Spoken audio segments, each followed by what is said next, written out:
दुनिया में दो तरह के लोग होते हैं। एक वो जो छोटी सी प्रॉब्लम आ जाने पर घबरा जाते हैं और दुखी हो जाते हैं। दूसरे वो लोग होते हैं चाहे कितनी भी बड़ी मुश्किल उनकी ज़िंदगी में आ जाए, लेकिन वो हमेशा खुश रहते हैं। हर प्रॉब्लम में अपने आप को संभाल लेते हैं। एक वे जो जिनके पास सब कुछ होते हुए भी लेकिन फिर भी वो हमेशा दुखी दिखते हैं। आपको हमेशा वे दुखी ही मिलेंगे। और दूसरे वे जिनके पास कुछ हो या ना हो, लेकिन वो आपको हमेशा खुश दिखते हुए मिलते हैं, मुस्कुराते हुए मिलते हैं। आज की ये कहानी ऐसी है कि आपके जीवन में हज़ारों मुश्किलें या बड़ी परेशानियां क्यों ना आ जाए, लेकिन ये कहानी आपको हर मुश्किल में रहना और मुस्कुराना सिखा देगी। एक फ़कीर एक देश की यात्रा पर निकला। जब रास्ते में रात हो गई तो वे एक व्यक्ति के घर रुका। उस व्यक्ति का नाम था आनंद। आनंद ने उस फकीर की खूब सेवा की और दूसरे दिन आनंद ने फकीर को उपहार देकर विदा किया। वो फकीर आनंद की सेवा से बहुत खुश हो गया और दुआएं देने लगा कि हे भगवान, आनंद को हमेशा खुश रखना और वो हमेशा दिन प्रतिदिन आगे बढ़ता ही रहे।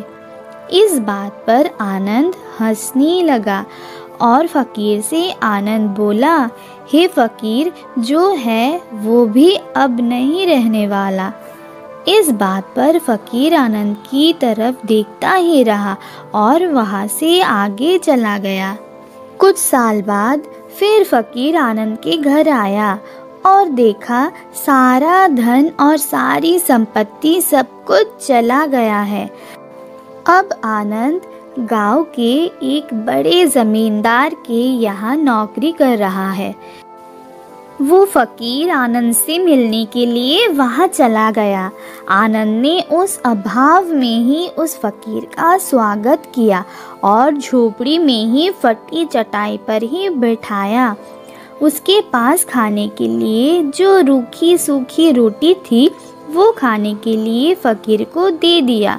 जब फकीर वहाँ से जाने लगा तो उसकी आँख में आंसू था और फकीर कहने लगा, हे भगवान, तुमने ये क्या किया? तो आनंद फिर हंसा और कहने लगा, अरे फकीर, तू क्यों दुखी हो रहा है? ईश्वर हमें जिस हाल में भी रखे, हमें हमेशा खुश रहना चाहिए, उसे धन्यवाद देना चाहिए। समय सदा बदलता रहता है और इतना ही नहीं, ये भी नहीं रहने वाला है।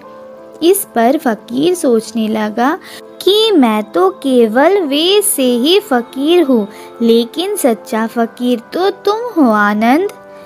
कुछ साल बाद फकीर फिर से यात्रा पर निकला और आनंद से मिला और देखा तो देखता ही रह गया, क्योंकि सब कुछ बदल चुका था। आनंद अब जमींदारों का जमींदार बन चुका था। उसे मालूम हुआ आनंद जिस जमींदार के यहाँ नौकरी कर रहा था उसकी कोई संतान नहीं थी और अपनी सारी संपत्ति और जायदाद आनंद को दे दी। फकीर बहुत खुश हो गया और आनंद से कहा, अच्छा हुआ वो ज़माना गुजर गया, भगवान करे अब तुम ऐसा ही बना रहो।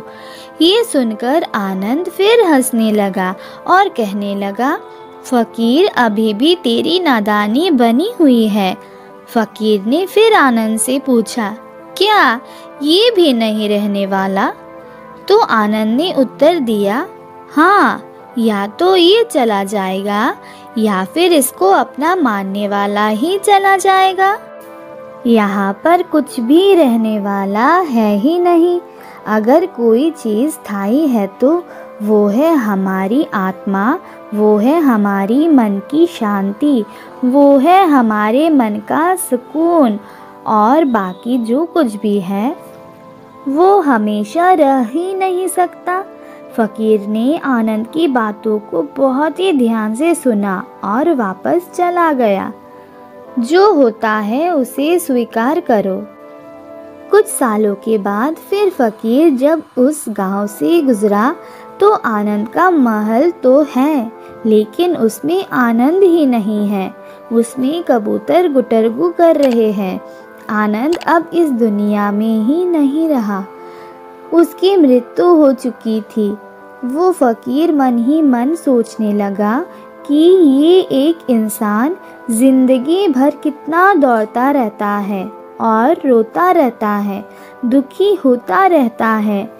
जिन चीज़ों के लिए इंसान तड़पता रहता है, दुखी होता रहता है, वास्तव में वो चीज़ जो हमेशा रहने वाली ही नहीं है, वह सारी चीज़ें बदलने वाली है।